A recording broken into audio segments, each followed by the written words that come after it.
जिन लोगों की नींद मृत्यु के समान शांत हो जाती है, उनका हर सुबह एक नया जन्म होता है और इस नए जन्म के साथ वो चाहें तो अपने जीवन को एक नई दिशा दे सकते हैं, एक नया मोड़ दे सकते हैं, एक नया आनंद पैदा कर सकते हैं। सूर्य की किरणों के साथ दिन की शुरुआत होती है और पूरी प्रकृति जाग उठती है। इसीलिए अगर अपनी सुबह को बेहतर बनाने के कुछ नियम आपको पता चल जाएं, तो आपका पूरा दिन आनंद और जोश के साथ बीतेगा। आज की जो कहानी मैं आपको सुनाने वाला हूं, उसमें आपको सुबह की कुछ ऐसी आदतें पता चलेंगी जिसके बाद आप अपने पूरे दिन को बहुत बेहतर बना सकते हैं। इससे पहले कि आप इस कहानी में खो जाएं, इस चैनल को सब्सक्राइब जरूर कर लें। तो चलिए कहानी शुरू करते हैं। ये उस समय की बात है जब धरती पे बहुत सारे काम इंसानी हाथों से किए जाते थे। मतलब उस समय इतनी ज्यादा मशीनों का उपयोग नहीं होता था। इंसान खुद मेहनत करता था और अनाज पैदा करता था। आज के युग में तो बहुत सारी मशीनें आ गई हैं जो उन कामों को आसानी से कर देती हैं, लेकिन आज से तकरीबन 200 साल पहले ये काम इंसान ही किया करते थे। ऐसे ही एक गांव में मोहन नाम का एक युवक रहता था। खेती करना उनका खानदानी पेशा था। जहां पर मोहन के माता पिता बहुत ही मेहनती थे, वहीं मोहन बहुत ही आलसी युवक था। वो किसी भी काम को अच्छे से नहीं करता था, या यूं कहें कि उसका मन किसी काम में लगता ही नहीं था। उसके माता पिता को अक्सर उसके भविष्य के बारे में चिंताएं होती थी कि हमारे जाने के बाद ये कैसे अपना पेट भरेगा, कैसे मेहनत करेगा। उसको खूब डांट फटकार लगाने के बाद भी उसमें कोई अंतर नहीं आ रहा था। दिन ब दिन स्थिति और ज्यादा चिंताजनक होती चली गई।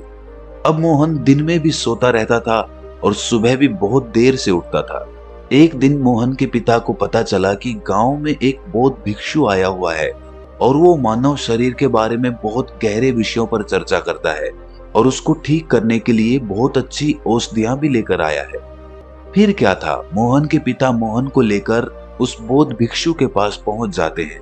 वहां पर पहुंचकर वो बौद्ध भिक्षु को प्रणाम करता है और कहता है कि हे महात्मन, ये मेरा 22 वर्षीय पुत्र मोहन है। मैंने सुना है कि आप शरीर संबंधी इलाज करते हैं। मेरे बेटे के कोई रोग तो नहीं है, लेकिन पता नहीं फिर भी क्यों वो बीमारों की तरह रहता है।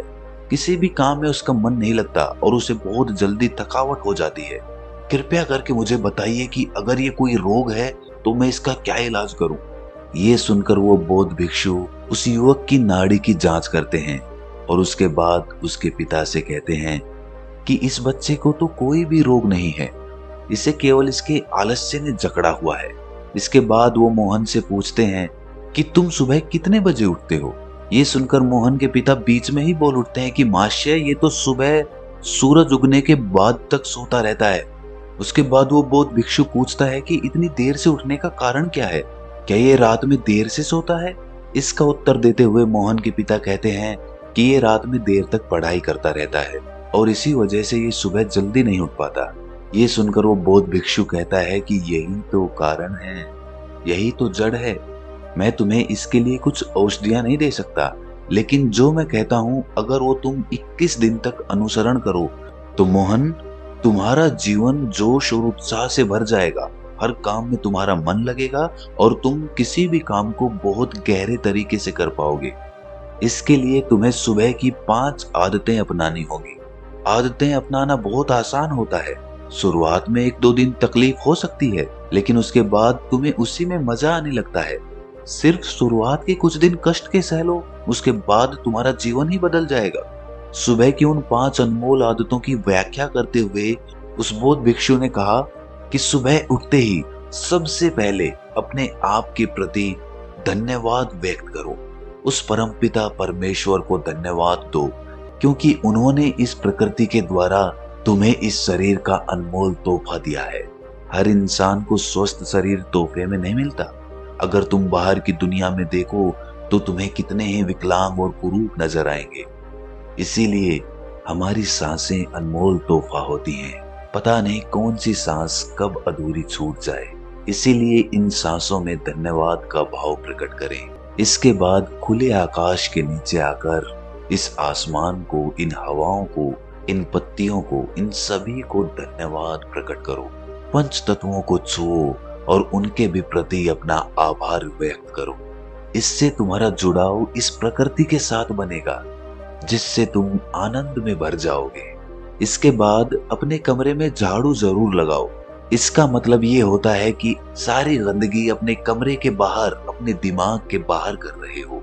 और उसके बाद अपने कमरे में एक मिट्टी के दिए में एक तेल का दीपक जरूर जलाओ। इससे कमरे का वातावरण प्रकाशित हो उठता है, वातावरण में एक अद्भुत शांति छा जाती है। इस दौरान उस दीपक के सामने बैठकर आप अपने शरीर को छुओ, अपने बाल, अपने कान, अपनी आंखें, अपना मुंह जिससे हम मीठी वाणी बोलें, अपने कान जिससे हम शुभ वचन सुन सकें। इन सारे अंगों को छू छू कर उनके प्रति प्रेम का भाव अपने अंदर प्रकट करें। उसके बाद वहीं पर बैठकर अपनी आंखें बंद करके कोई भी ध्यान जो आप लगाते हैं उस ध्यान को पूरा करें। ध्यान करने से आपका दिमाग स्पष्ट होता है। आप पूरे दिन में जो भी काम करने वाले हैं आप उसके प्रति स्पष्ट निर्णय ले सकते हैं। ध्यान आपका मार्गदर्शन है, वो आपको सही मार्ग दिखलाता है। इसीलिए ध्यान करना बहुत ही आवश्यक होता है। और इसके बाद हमारा पूरा दिन आनंद और तनाव मुक्त रहेगा। जब आप ये सारे काम पूरे कर लें तो एकांत में बैठकर एक कागज और एक कलम लेकर पूरे दिन की सूची तैयार करें कि आप आज के दिन में क्या क्या करने वाले हैं। और आप जो भी काम करने वाले हैं उसमें से किसी एक काम में किसी एक जरूरतमंद आदमी की बिना लालच के मदद करने की संभावना जरूर बनाना। अगर आप दिन में कोई एक काम भी ऐसा कर लेते हैं जो आपके लाभ और हानि से परे होता है तो आपको एक अद्भुत आनंद प्राप्त होता है। आपको लगता है कि मैंने आज का दिन कुछ अलग तरीके से जिया, किसी जरूरतमंद की निष्पक्ष भाव से मदद कर दी। इससे अच्छी बात और क्या हो सकती है। और जब आप ये विधि भी पूरी कर लें तो कोई भी प्रेरणादायक गीत जरूर गाएं अपनी आवाज में। आवाज चाहे बेसुरी हो या मीठी हो, लेकिन भाव सच्चा होना चाहिए, भाव प्रेरणादायक होना चाहिए, भाव संवेदनशील होना चाहिए। और जब आप ऐसा गीत गुनगुनाते हैं तो आप जोश और उत्साह से भर जाते हैं। पूरे दिन में काम करने के लिए ये गीत आपको ऊर्जा देगा। और ये सब करने के बाद आखिर में स्नान करके अपने ललाट के बीच एक चंदन का तिलक अवश्य करें। इससे आपका आज्ञा चक्र शीतल रहेगा। शीतलता आपके पूरे मस्तिष्क में फैल जाएगी और आप बहुत ही शीतल और आनंद का अनुभव कर पाएंगे। इतनी छोटी छोटी सी कला होती है जीवन जीने की। जो आदमी 21 दिन तक इस मंत्र को अपना लेगा उसका पूरा जीवन बदल जाएगा।